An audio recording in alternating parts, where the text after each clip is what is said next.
അസ്സലാമലൈക്കും, എല്ലാവർക്കും നമസ്കാരം. ഞാനിന്ന് നെയ്പ്പത്തിൻ്റെ റെസിപ്പിയാണ് കൊണ്ടുവന്നിട്ടുള്ളത്. ഞങ്ങളുടെ കണ്ണൂരിൽ ഉണ്ടാക്കുന്ന ഒരു രീതിയാണ്. ചിലപ്പോൾ എല്ലാവരുടെയും ഈ ടൈപ്പിൽ തന്നെ ആയിരിക്കും ഉണ്ടാവുക. ഇതുവരെയായിട്ട് നിങ്ങളിത് ട്രൈ ചെയ്തിട്ടില്ലെങ്കിൽ ട്രൈ ചെയ്ത് നോക്കാം. നല്ല ഈസി ആയിട്ട് ഞാനിതിൽ കാണിച്ചിട്ടുണ്ട് എങ്ങനെയാണ് ചെയ്യുന്നതെന്ന്. അപ്പം നമുക്ക് വീഡിയോക്കകത്ത് പോവാം.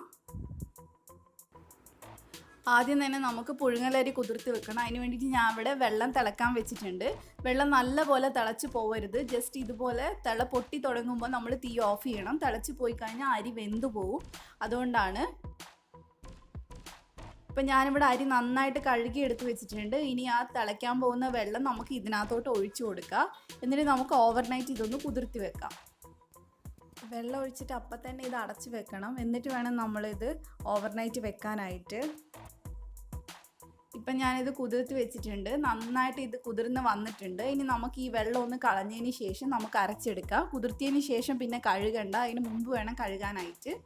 ആവശ്യത്തിന് ഉപ്പ് നമുക്ക് ഇതിനകത്ത് ഇട്ട് കൊടുക്കാം. പിന്നെ 1.5 ടീസ്പൂൺ പെരിഞ്ജീരകം ഇട്ട് കൊടുത്തിട്ടുണ്ട്. ഞാനിവിടെ 1.5 ഗ്ലാസ് അരിയുടെ അളവാണ് പറയുന്നത്. പിന്നെ ഒരു ചെറിയ സവാള അരിഞ്ഞ് ചേർത്തിട്ടുണ്ട്.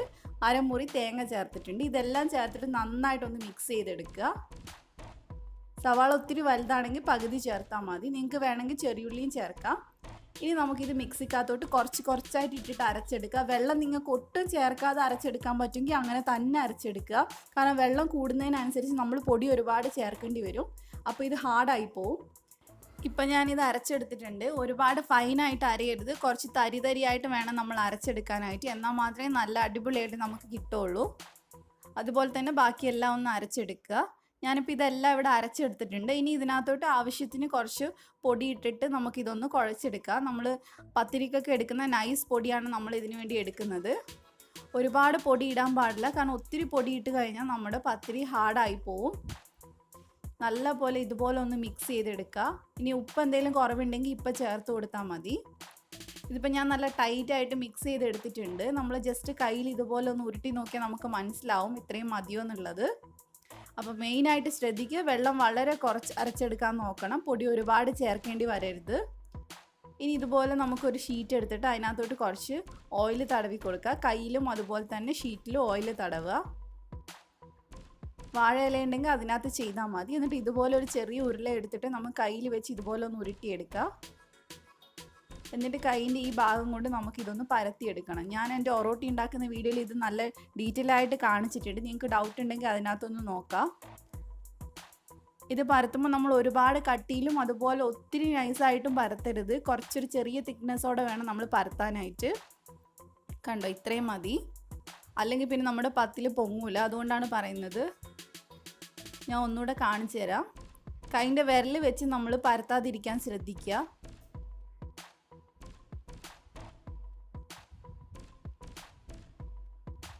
അപ്പോൾ ഇത്രയേ ഉള്ളൂ. ഇനിയിപ്പോൾ പരത്താൻ ബുദ്ധിമുട്ടുള്ളവർക്ക് ഞാൻ വേറൊരു മെത്തേഡ് കാണിച്ചു തരാം. ഇത് ഞാൻ മുന്നത്തേൽ കാണിച്ചിട്ടുണ്ടായിരുന്നു. അത് കാണാത്തവർക്ക് വേണ്ടിയിട്ട് ഇതൊന്ന് ഞാൻ ചെയ്ത് കാണിക്കാം. ഇതുപോലെ ഒരു അടപ്പ് വെച്ച് ഒന്ന് പ്രസ് ചെയ്തെടുത്താൽ മതി. ഇപ്പം നല്ല കറക്റ്റായിട്ട് നമുക്ക് കിട്ടിയിട്ടുണ്ട്. ഇനി നമുക്കിത് ചുട്ടെടുക്കാൻ വേണ്ടിയിട്ട് കുറച്ച് വെളിച്ചെണ്ണ എടുക്കുക. അതിനകത്തോട്ട് നമുക്ക് ഇതിട്ട് കൊടുക്കുക. എണ്ണയിലേക്ക് നെയ്പ്പത്തിൽ ഇടുന്ന സമയത്ത് മീഡിയം ഫ്ലെയിമിലാണ് ഉണ്ടാവേണ്ടത്. ഇല്ലെങ്കിൽ നമുക്കിത് വെന്ത് കിട്ടില്ല.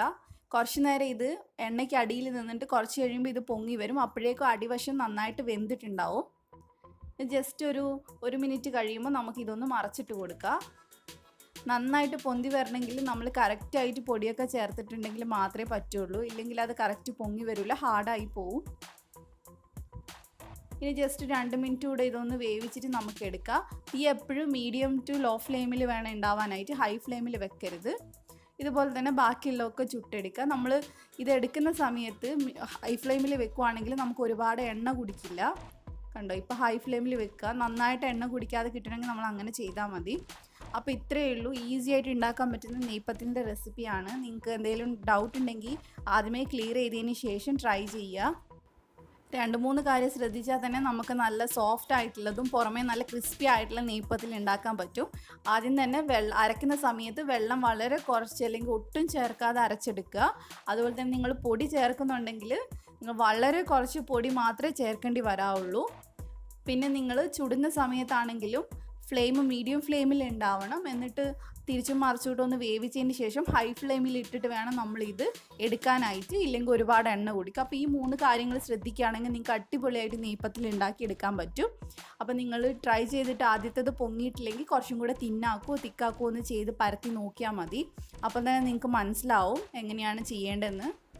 അതുപോലെ തന്നെ ഇത് സെർവ് ചെയ്യുന്ന സമയത്ത് ചൂടോടെ തന്നെ സെർവ് ചെയ്യുക. അപ്പോഴാണ് ഇത് നല്ല ക്രിസ്പി ആയിട്ടിരിക്കുന്നത്. ഇത് നല്ലപോലെ പൊങ്ങി കിട്ടുവാണെങ്കിൽ ഇതിൻ്റെ അകം ഒരു പോക്കറ്റ് പോലെ ഉണ്ടാവും. അപ്പോൾ ആ സമയത്ത് കഴിക്കുമ്പോഴാണ് നല്ല ടേസ്റ്റ് ഉണ്ടാവുക. അല്ലാത്തപ്പോൾ ഇതിൻ്റെ പുറത്തെ തൊലിയൊക്കെ സോഫ്റ്റായി പോവും. അപ്പോൾ ഇത്രയേ ഉള്ളൂ. നിങ്ങൾക്ക് എൻ്റെ വീഡിയോ ഇഷ്ടപ്പെട്ടിട്ടുണ്ടെങ്കിൽ ലൈക്ക് ചെയ്യുക, ഫ്രണ്ട്സിനൊക്കെ ഷെയർ ചെയ്യുക.